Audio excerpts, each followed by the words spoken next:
a few kilometers away from the center of Fort Portal town, or Fort Portal city. Right at the back is a heap of plastic bottles together with plastic bags and a lot of non-degradable waste that trails all the way from the center of the city, where there is poor waste management, and these bottles are carried by the water to this place where they find that the vegetation is still intact. It is able to hold them.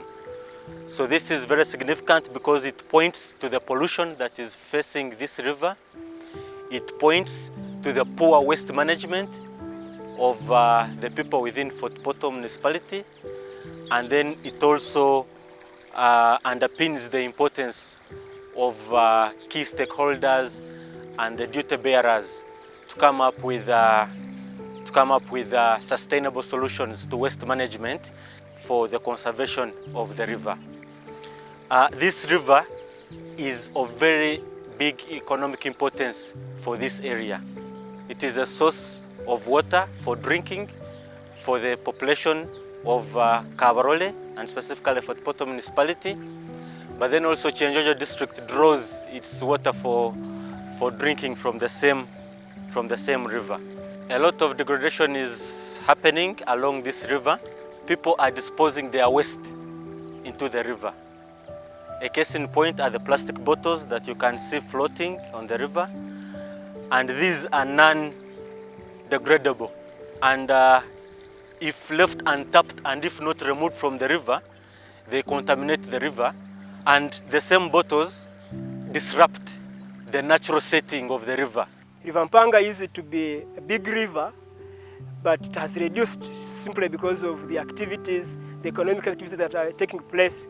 Like you can see stone quarrying, sand mining, and poor methods of agriculture along the river.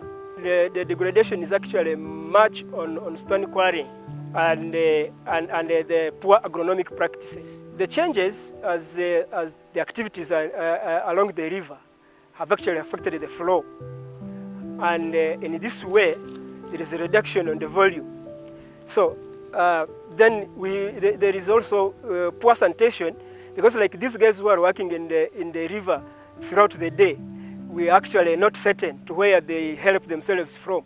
So you find that they either use the river as toilets for the whole day, so that now the sanitation is becoming a problem to the downstream. So we don't have safe water simply because of the activities around. There is a lot of silting because of the poor agricultural activities. Soil is silting, and so always the water will always be dirty.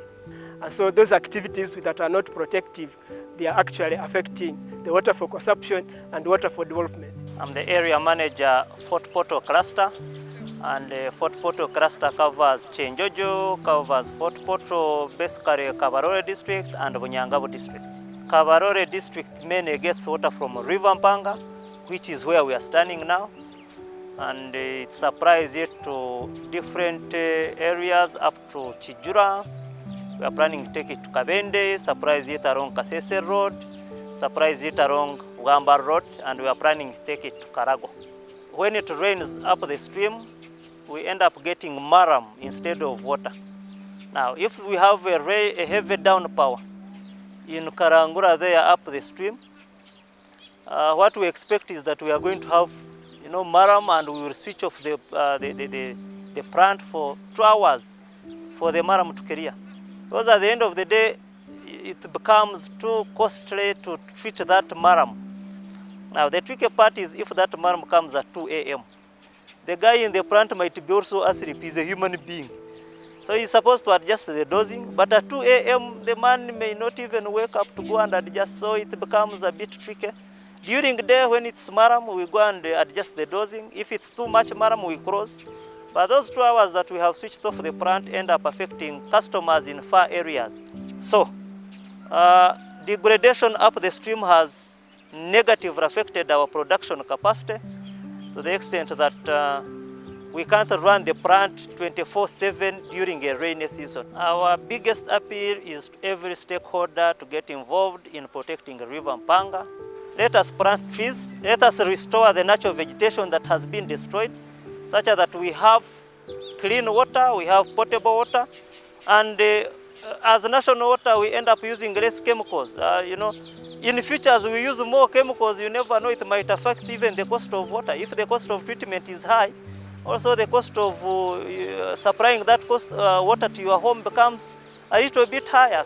We have several duty bearers that are sensitizing the people on how to conserve the river, sensitizing the people on good agronomic practices, sensitizing the people on waste management that is aimed at mitigating and reducing the levels of pollution. Especially this one, I'm putting it to the government, and especially the local government. Let the local government mobilize our people for other economic activities. And another thing is we need to implement the laws. The Uganda has very nice laws, but they have not been implemented. Like the 1995 law on the management of the buffer zone. It is there lying from 1995. The 100 meters from the main river should be protected. And the environment officers are here, the agriculture extension workers are here. They are not implementing the laws.